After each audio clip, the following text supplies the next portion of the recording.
TU Local 1336, Representative Geraldo Reyes, Elaine Kolb, who's here with us, CT Rides, and a variety of other groups to call for increased investment in public transportation to improve access, air quality, and equity. Transit Equity Day is a collaborative state effort of several organizations, national effort of several organizations and unions to promote public transit as a civil right and a strategy to combat climate change. It is a day that we recognize that all people have the right to a high quality public transportation system powered by clean or renewable energy. And so to kick us off this morning, I'd like to pass the mic to Carice Reynolds from CT Rides to speak on Rosa Parks' legacy and what that means to Transit Equity Day. Thank you very much, Alex, and happy Friday to everyone. Transit Equality Day is a day that we set aside to just bring national awareness to transportation and all the things that connect to it. We also honor Rosa Parks, who is one of the most prominent figureheads of the civil rights movement. And that all started because, she was utilizing the bus system. And unfortunately, during that time, it was very segregated and very divisive. But this one woman decided, today's the day I'm not giving up my seat. And that one moment of defiance kind of set forth the course for change. And now, due to that one moment on December 1st, 1955, when she said, I will not give up my seat, that led to, the desegregation of buses in the South due to the 14th Amendment. So now we could all have access to the buses, but that's only part of the job. We of ourselves still have a lot of work to do to continue her legacy on this 109th day. That would be her birthday today.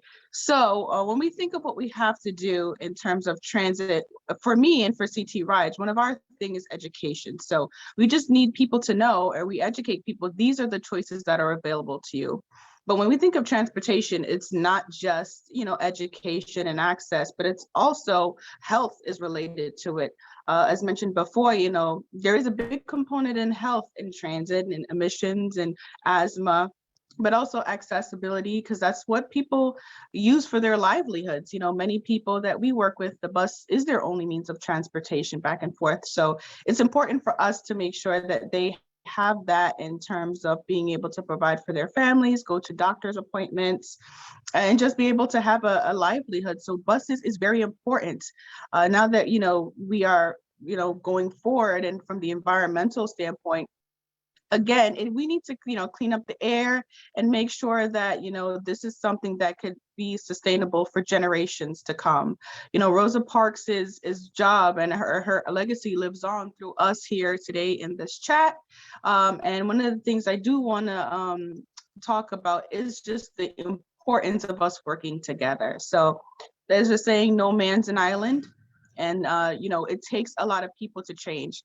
And one voice is important, but even with Rosa Parks and her contribution to the civil rights movement, she didn't act alone. It was Dr. Martin Luther King and the NAACP and the community engagement that helped centralize the boycott to be efficient and effective. The change, it started out from one voice, but it continued and it was prosperous and effective because of the voices and the coming together of many different groups for one cause.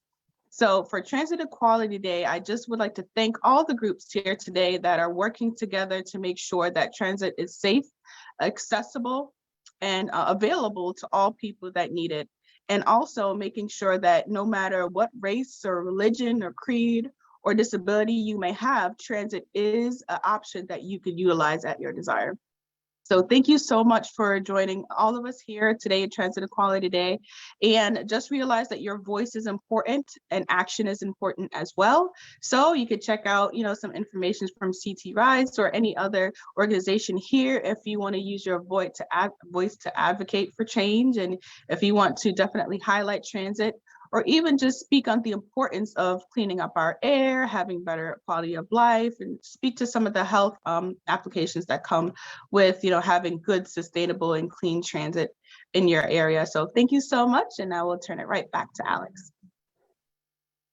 Thank you, Carice.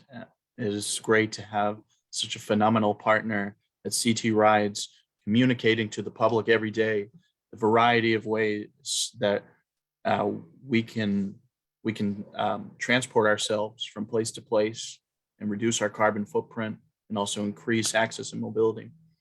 I'd like to take a moment to pass the mic to our next speaker to address hazard pay for drivers, because that is it is important that we honor transit workers and their selflessness, the courage and courage that they bring to this work every day.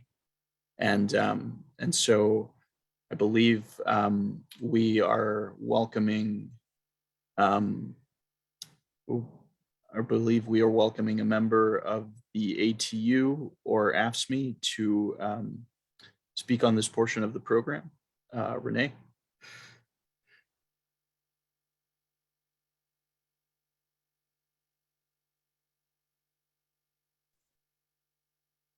So unfortunately, our bus driver, who's a member of AFSCME, local 1303-186, works for Norwalk Transit. Unfortunately, he's unavailable because he's working and he's not able to get a break right now. But he did write this really amazing poem about his experience as being a bus driver. And so I will be sharing that on our Facebook page, which I'll put in the chat. And then we also have a story that we put out today. He actually saved the life of a passenger who was having a heart attack. So please, I encourage you to check out our Facebook page to read the story about him. He's really an amazing person and a real value to the Norwalk community. So thank you. Thank you, Renee. Please check out AFSCME Council 4's Facebook page for those remarks.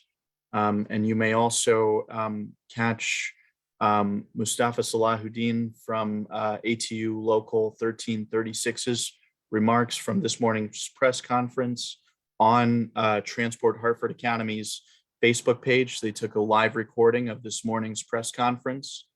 And so I will be passing the mic to our next speaker, who has been a longtime advocate for disability and mobility rights, Elaine Kolb, joining us today from West Haven, and is all decked out with her righteous activist gear.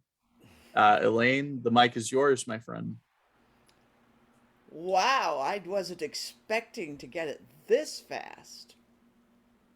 But anybody who knows me knows that I'm Elaine Kolb. I'm a fat, old, ruddy white dyke sitting in a six-wheeled power wheelchair. See? Power wheelchair. Yup. Flying a rainbow flag. Yup.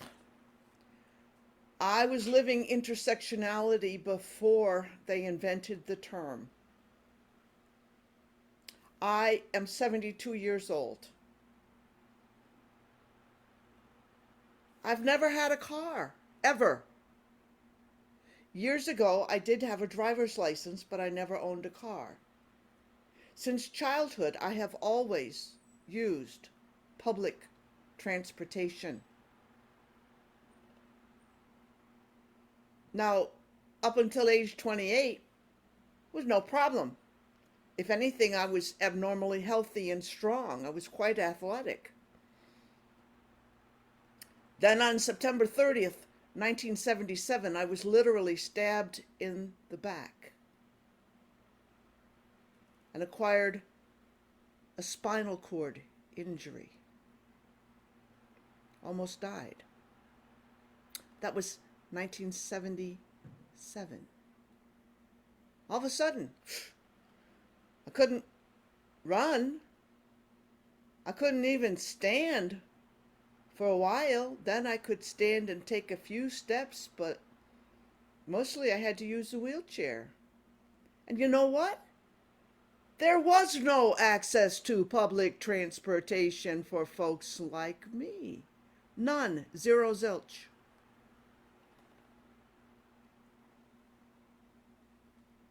Wow. See, one of the things that we don't know when we are non-disabled, or I like to use the term not yet disabled, because anything can happen at any time. So if you don't have a disability at the moment, wait a while. Or if you live to be old, like I'm 72 now, I have aging effects on the top of my disability for over 44 years. So you're born with a disability. You can acquire a disability by living long enough and just it happens. Or you can have a sudden disability, which is what I experienced. And then sometimes what you'll realize is that, gosh, I thought I was nice to people with disabilities. I never thought about, of course they're people like me. The thing is that we, when we're not disabled, do not understand, most of us don't understand, there is a whole realm of prejudice and discrimination that can even be deadly, that is called ableism. Ableism. Ableism is what made it possible for having something called public that didn't include people with disabilities. It's like most people don't know that it wasn't until 1975 with the passing of the Education for All Handicapped Children's Act. Now they call it IDEA, but it was originally the Education for All Handicapped Children's Act of 1975. Up to that point, it wasn't necessary for public transportation to even attempt to include and teach children with disabilities.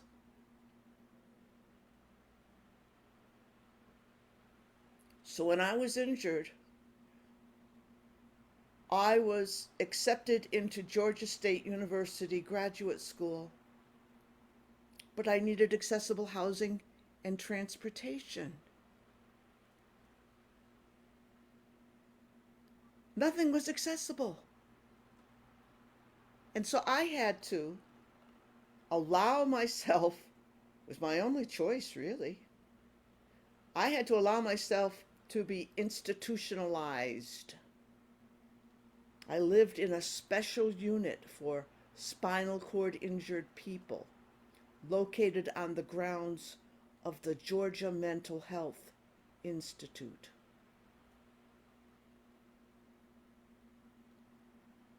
Imagine that. I up till that point I could run. I loved to walk for miles. And all of a sudden I'm trapped. And on the grounds of a mental hospital with a curfew? And I didn't have a key to my own room. They had a lock on the door, but you couldn't lock it from the inside, and only the staff had the key. Do you know what it's like to live in an institution? I learned. And I've tried to use that as education because I was also the lucky one. I was the only one with a spinal cord injury that was beginning to walk again. I didn't walk well, but I walked enough to do things which everybody else was at least paraplegic or quadriplegic, meaning both legs were paralyzed, or sometimes all four limbs to some degree or another. Quadriplegic. I was the only one beginning to walk again, and because of that, only because of that, I was given enough return, as they use the term in return in recovery. I got enough control of my body and use of my body back so that I could, with considerable difficulty, by the way, climb up and down on the inaccessible buses and get my own apartment.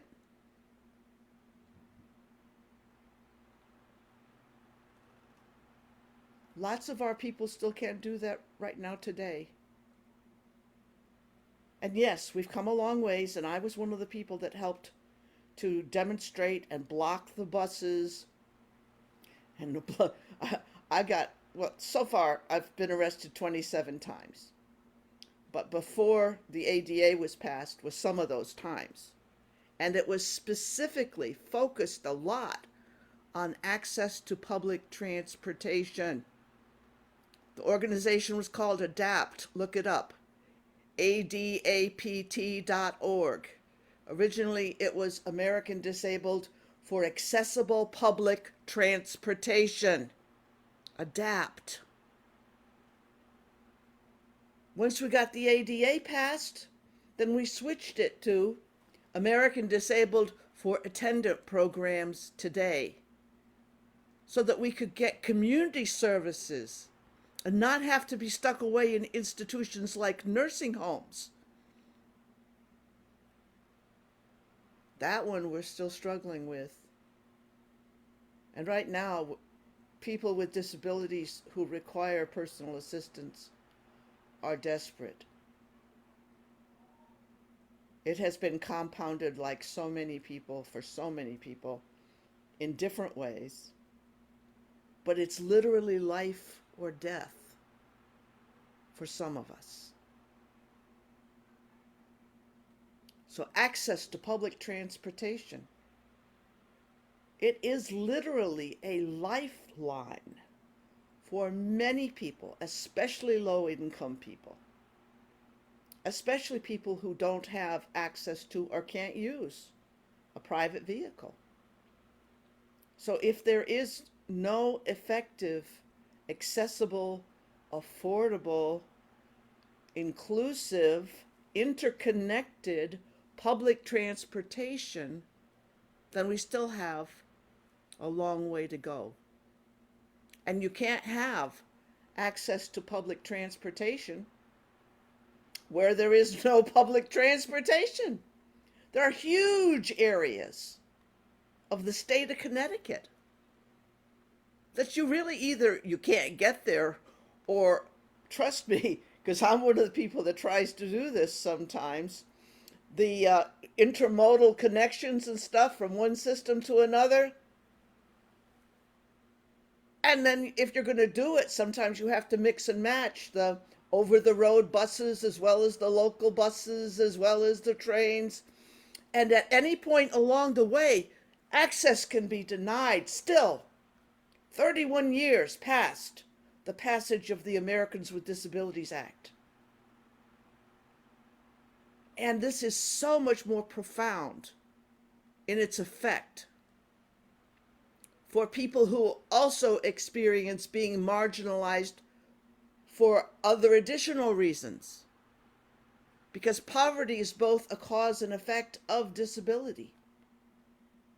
So low-income people, especially from racial and ethnic minorities, have a very high percentage of people with disabilities because of many things, some of them that we're addressing today: poor food, lack of nutrition, bad water, unclean air, unsafe housing, unsafe working conditions, and ineffective, not even anywhere near adequate health care.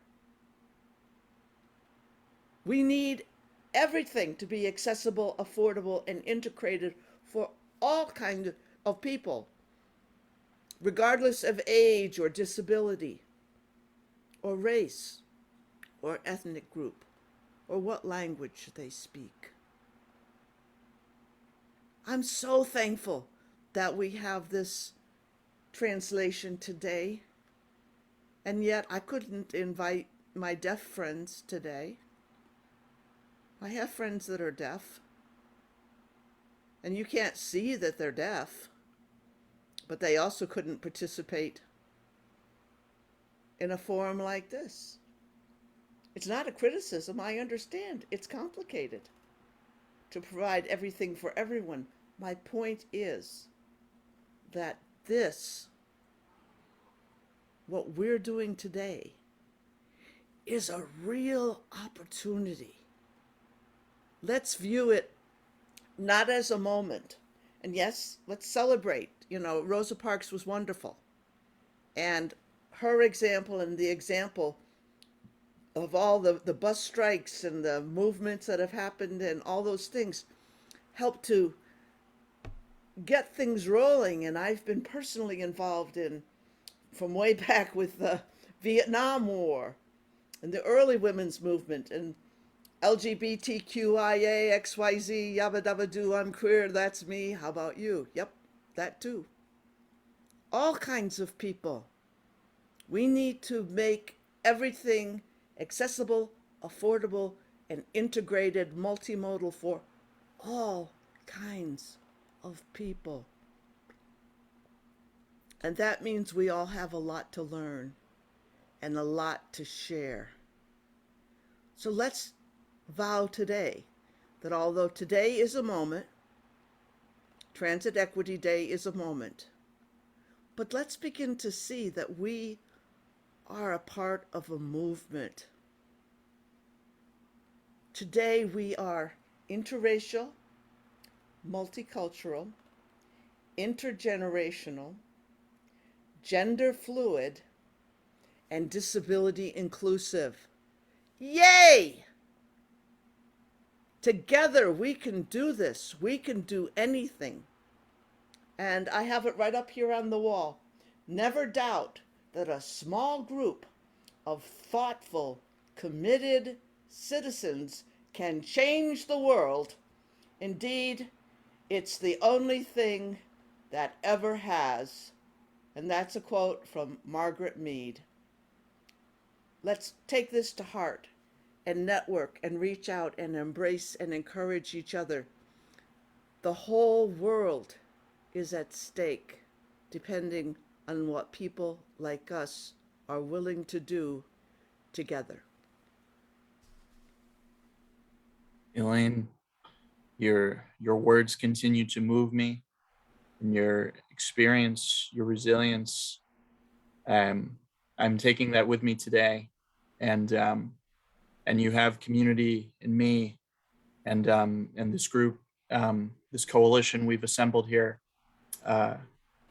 Affordability, accessibility, and reliability, three major pillars of Transit Equity Day. And I appreciate all the work you've led. I'd like to take a moment to pass the mic to Ann Hulick, who's the Connecticut State Director of Clean Water Action.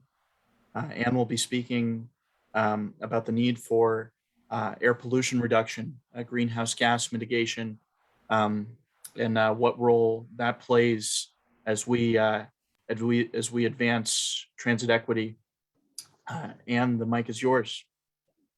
Thank you, Alex. And thank you to the hosts that invited me today, and to all the people on this call, co-speakers. I must say it's hard to follow Elaine, but I'm going to try. Thank you, Elaine, for raising your so very important points and sharing your story. So just a bit of background. Yes, I'm the Connecticut Director of Clean Water Action, which is a national environmental nonprofit organization. But I started my career as a nurse. And for 22 years, I worked as a critical care nurse in cardiothoracic surgery and cardiology primarily, both in Hartford and in Waterbury hospitals. So I saw the worst of the worst, the sickest of the sick, when they would come in with heart attacks and strokes and significant respiratory diseases. And while I was really proud to be a nurse and I loved the work, I always was struck that we did an amazing job taking care of people when they're sick. But we never really did a good job at all of connecting what we do to the environment with our health. And so it was kind of that frustration and passion, frankly, that led me to pursue getting into environmental health policy and landing at Clean Water Action. So I was really, really concerned about how our impacts on the environment impacted health, and air quality was obviously a major concern. The American Lung Association State of the Air report that's released every year shows that every Connecticut county has a grade of F for poor air quality. And we know that motor vehicles are a leading source of air pollution, these pollutants that affect human health. And Elaine and others already mentioned some of this. But vehicle emissions have a lot of toxic chemicals. Some of them actually form ground level ozone, which contributes to smog. And smog is now known to impact lung capacity, lung function, and increase our susceptibility to diseases, including long-term chronic respiratory diseases and acute diseases like pneumonia. We also know that motor vehicles, particularly trucks and buses and other diesel vehicles, also release particulate matter into the air from the diesel. And particulate matter, you may hear PM 2.5. That means particulate matter 2.5 microns. And even as recent as when I was in nursing school, well, it's not that recent, honestly, but when I was in nursing school, we really didn't talk about PM 2.5. We talked about poor air quality and, we knew it caused problems, but we now know through research in the last 30 years that these very, microscopic 2.5 microns particles get deep, deep into our lungs and really contribute to significant respiratory diseases and impaired lung function. As a nurse, I was always trained to focus on the science, and we always changed our practice based on the best science. So we know that many scientific studies have linked breathing particulate matter and other toxic chemicals from vehicle emissions to asthma. We have very high rates of asthma in Connecticut, as you all know, chronic bronchitis, and heart attacks. Diesel particulate matter is a particular concern. Long-term exposure causes cancer, as many of you know. Levels of traffic-related pollution are higher near major roadways that have high traffic volumes. So we know in Connecticut, in urban centers like Hartford, Waterbury, Bridgeport, and others, people living in those communities are disproportionately burdened, not only by the polluting plants in those communities, but by vehicular emissions. Interesting, it's not just long-term exposure to poor air quality that it causes harm. A recent, 2017 study from Harvard showed that even short-term exposure to air pollution and ozone led to an increased risk of premature death in elderly residents. particularly for Black, low-income, and female residents. And we obviously see that in Connecticut. I'm sure that that is a high reason why I saw so many cardiac patients in my units all those years as a nurse. The negative health effects related to transportation fall hardest on vulnerable communities, such as low-income residents, minorities, children, obviously people with disabilities, as Elaine eloquently pointed out, and the elderly. Households in low-income areas often have fewer vehicles, have longer commutes, have higher transportation costs. Children are riding on school buses for longer periods of time, all exacerbating their exposure to these toxic chemicals from transportation. We also know that inadequate or substandard infrastructure in low-income and minority communities can prevent people, as Elaine said, from using active transportation. That in and of itself obviously impacts health. So as we honor Rosa Parks and really think about her resiliency, her strength, and we think about Transit Equity Day, I'm really encouraged and I look forward to working with all of you to make sure that we are passing policies in Connecticut, like the advanced truck rule and others that resolve all of these inequities for our residents, particularly those that have been so overburdened by pollution. So thank you so much for having me. Thank you, Alex, and I will turn it back to you. And thank you for your remarks. You know, you are absolutely right.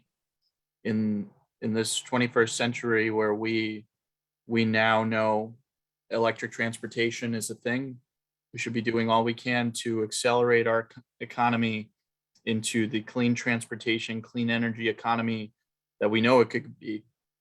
And so to further elaborate on those points, you know, we're glad to welcome Kimberly Lassay, who is Bureau Chief at the Connecticut Department of Transportation.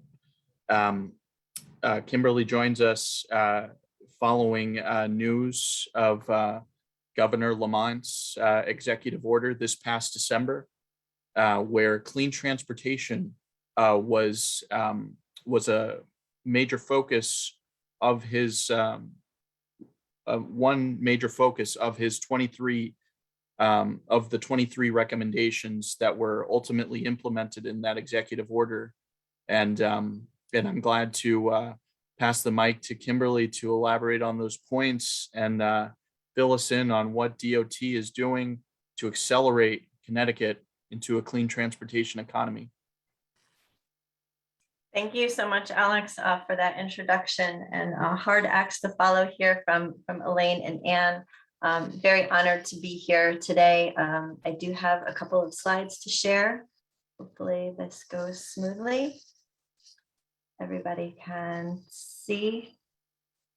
That's fine. Let's see if I can just get this out of the way for everybody. Hopefully that will work.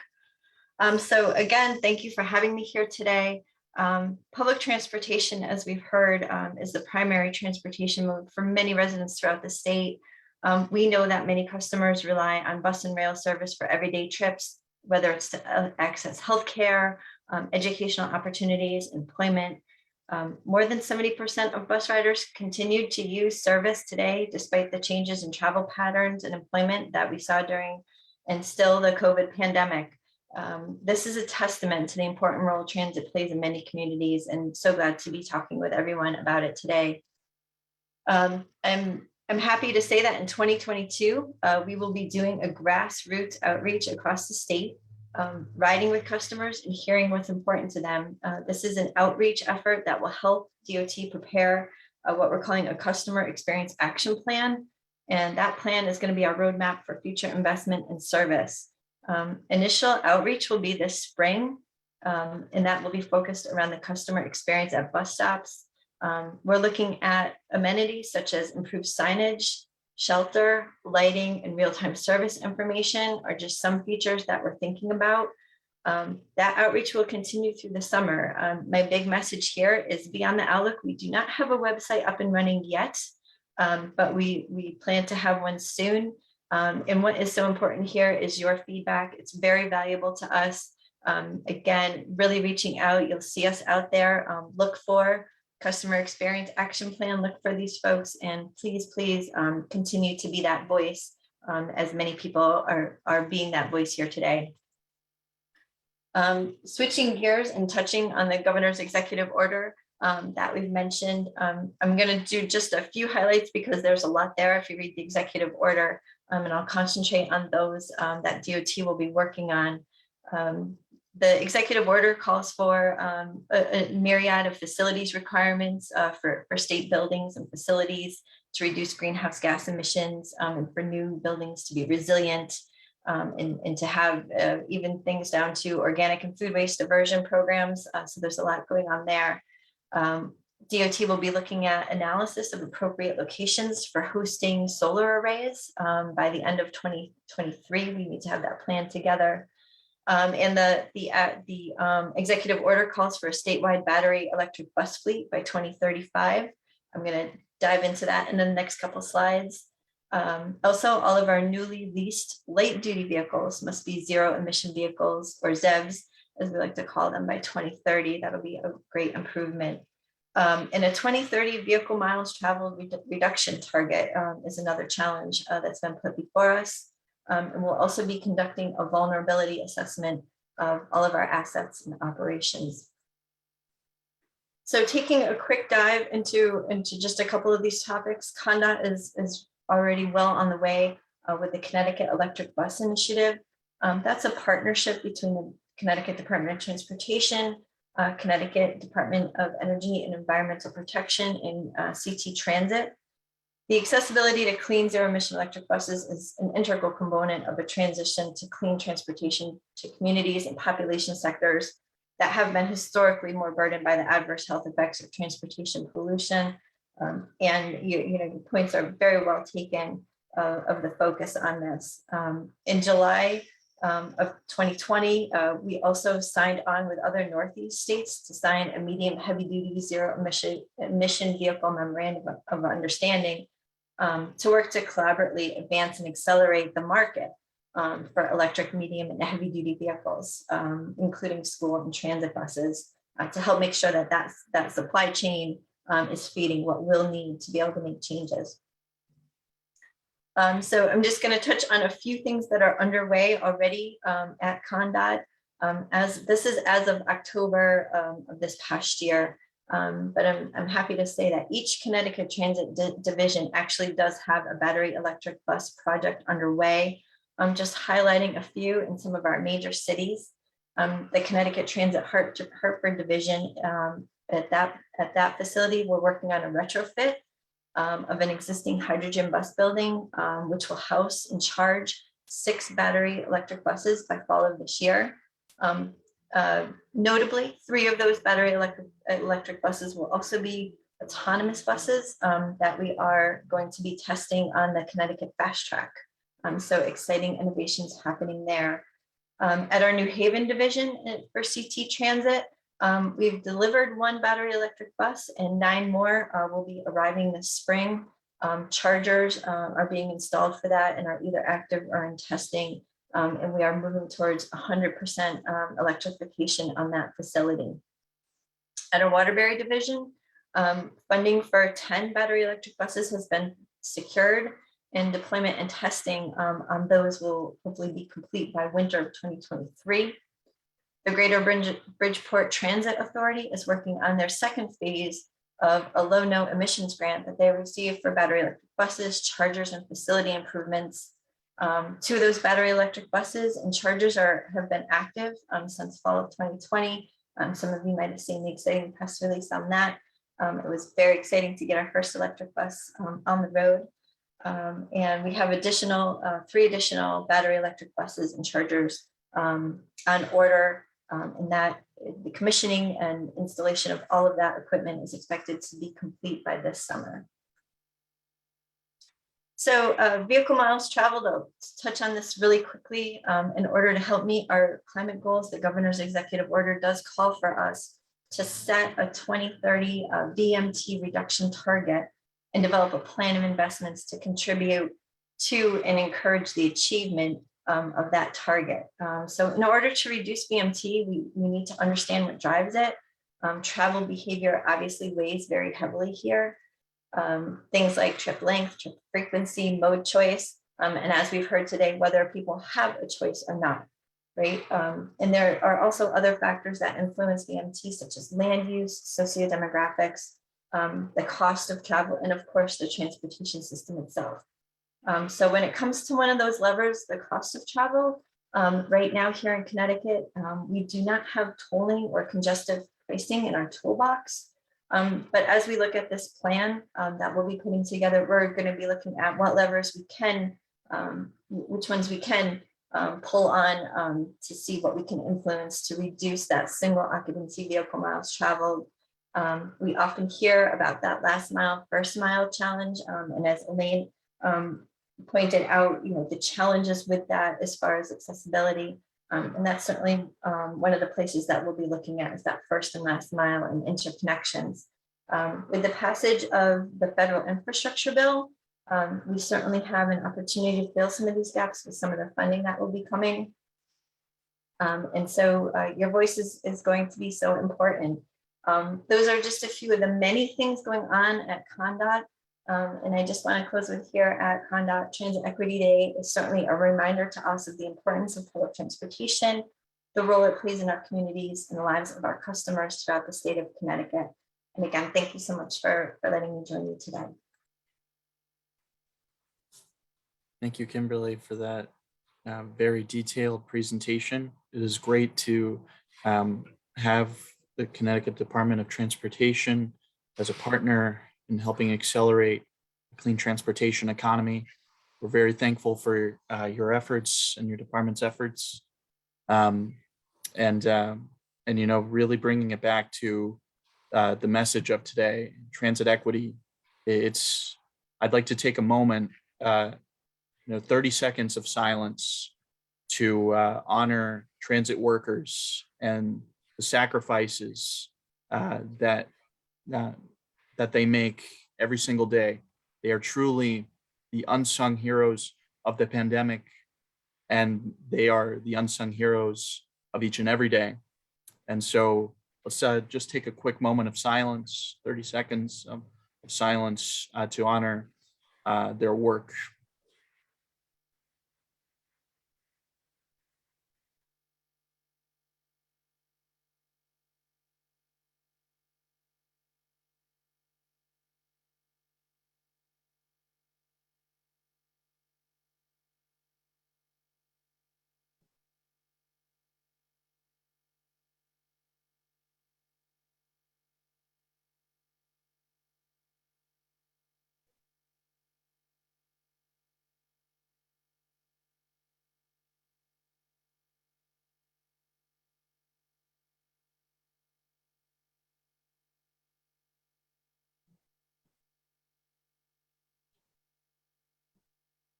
Okay.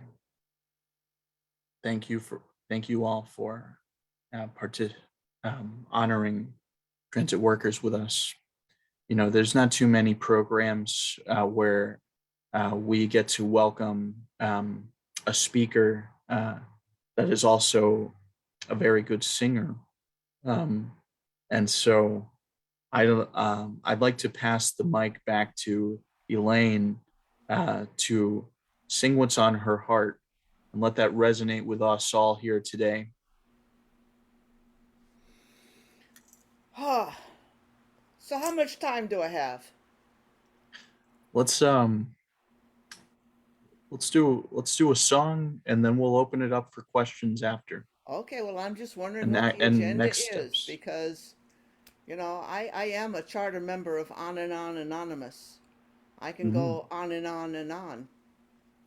But this song that I want to share with you now, I was only going to do the chorus, but I think I'm going to do more because I want y'all to understand. That access to public transportation was a necessity, and that people with disabilities literally risked our lives over and over and over again to get access. I first connected with the organization called ADAPT in 1987. I was living in Atlanta, Georgia at the time, and I was already a songwriter. And I was told, Elaine, we need a song. We chant it till we want to pass out. We will ride. We need a song. We will ride. So I said, okay, well, I'll see what I can come up with. This is the song. And this song, hundreds of people in many different locations in different cities around the country were arrested for singing this song. Not for singing badly, but for committing civil disobedience in the process. And we won. That's we were the shock troops. It's part of why the Americans with Disabilities Act was passed. And it's called We Will Ride. Far too many people have been suffering too long.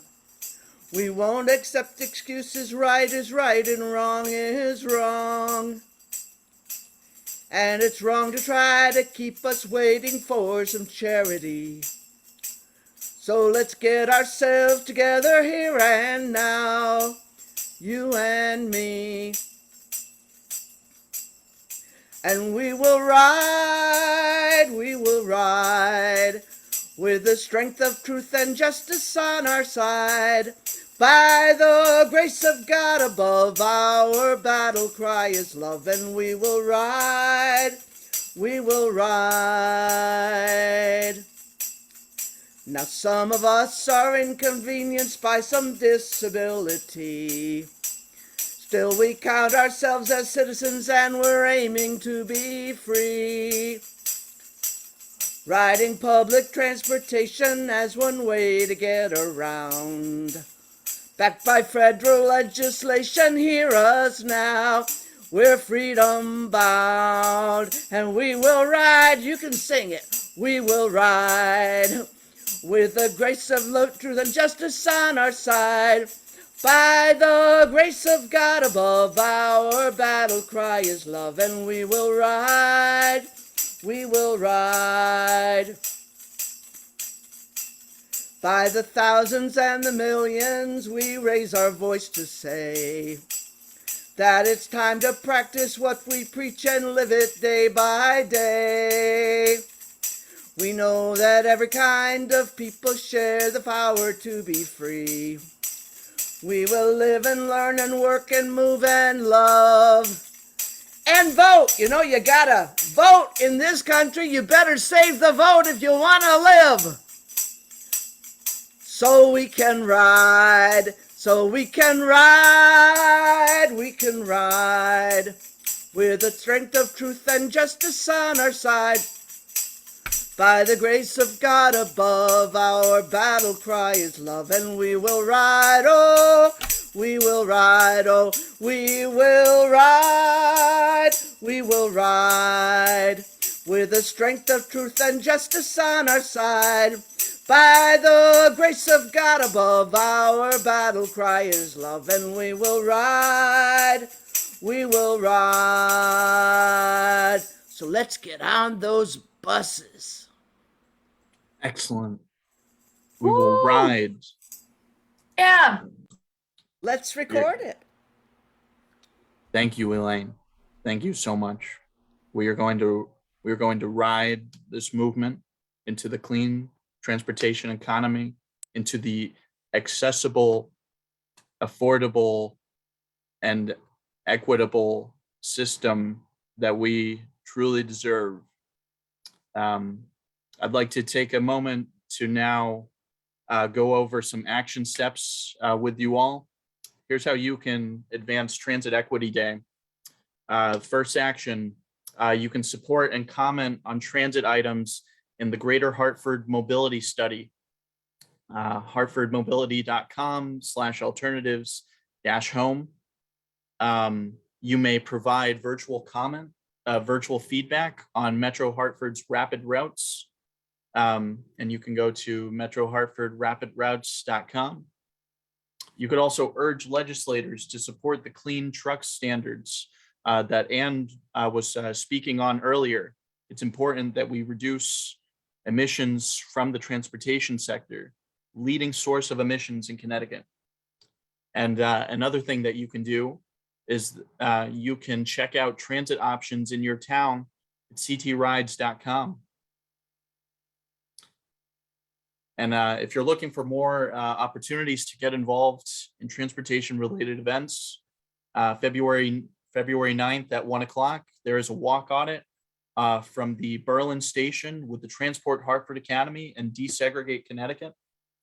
February 15th at noon, the Union of Concerned Scientists, the Connecticut Coalition for Environmental and Economic Justice, Conservation Law Foundation, and Sierra Club Connecticut will be hosting a webinar on the clean trucks standards. February 16th at 1, there was a walk audit from the Newington Junction station with Transport Hartford Academy and Desegregate CT. February 16th from 2 o'clock to 4 o'clock, so that same day, the Vision Zero Council will be hosting their meeting, and that is hosted by the Connecticut Department of Transportation. And last but not least, we have there is an informational session on EV van and car shares during Transport Hartford Academy's regular multimodal meetup. That is February 17th from 7 to 9 a.m. And we invite you all to attend these events. If you can't make one, try and make the other. Let's put what we learned today into action. And now I realize it is, we are at the hour, but I want to open up the floor for questions. If you had questions for any of our speakers today. To those who joined us, thank you for joining us. We'll just open it up for questions right now, if there's any questions, and if not, we'll proceed on.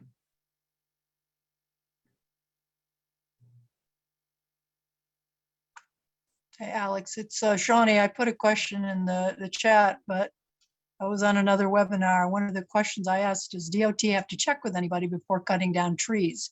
And it seems like there's just been a mass amount of tree cutting on 91, which, would be helpful to take care of filtering some of the gas exhaust. So is there any plan to replace trees, maybe in the middle, would also help with eye glare across the two sides, things like that. I know it's not transit per se, but all those cars are creating issues. And if we can help filter some of that air at the source, that would also be helpful. And I don't know if DOT has a plan for that.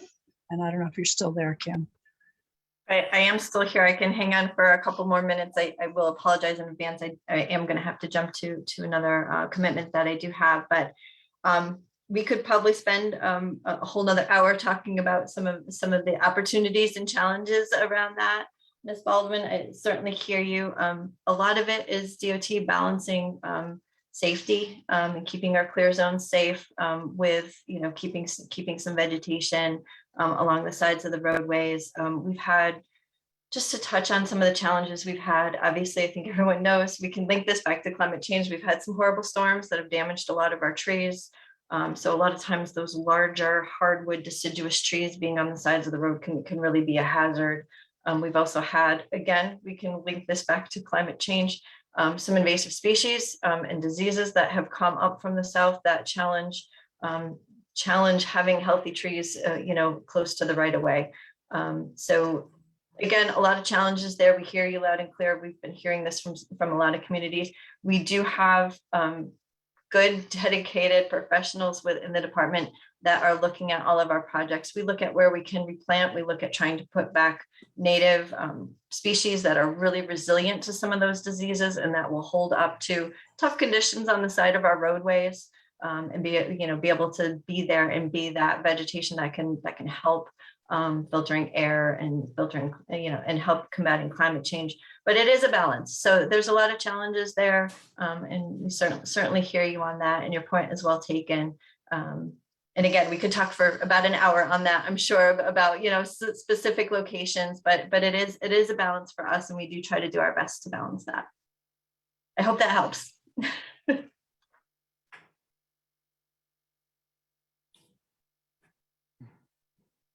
Any other questions? Thank you, Kim. I have a question for DOT, Thank you. which is why they're still designing roads for a larger volume of traffic, doing widening projects. I know when they were working on I-84, they were designing it for a higher volume while simultaneously talking about reducing vehicle miles traveled, which is the opposite. So I would say that, that again is a balance. The COVID pandemic has certainly been a reset in what we're seeing in traffic volumes. So we're looking at that right now. We are seeing volumes back to normal, but we are seeing different travel patterns. So one of the things that we are doing is taking a step back in our larger corridors and looking at what's really going to happen. We're using, it's not new, I won't call it new because it's not new, but it is new to Connecticut. We're utilizing the Pell process, which actually is what we're going through right now in the Greater Hartford Mobility Study, to take a step back and look at things corridor wide as far as what's really needed. And we certainly hear the message loud and clear. If you look at some of the policy that's coming from the Biden administration, they're certainly asking us to do what we can within our right of way, within our existing assets. So that is something that we are going to be looking at carefully. And I would say that, just adding lanes, we all know that there's things like induced demand. If you build it, they will come. And we are taking a much harder look at those larger corridors through these Pell studies. So I would say, give us a chance to catch up. We're a big agency. We've had a lot of projects on the books for a long time. So change takes a little bit of time, but be patient with us. We are trying to get there. Thank you, everyone. I think with that, we should close this program.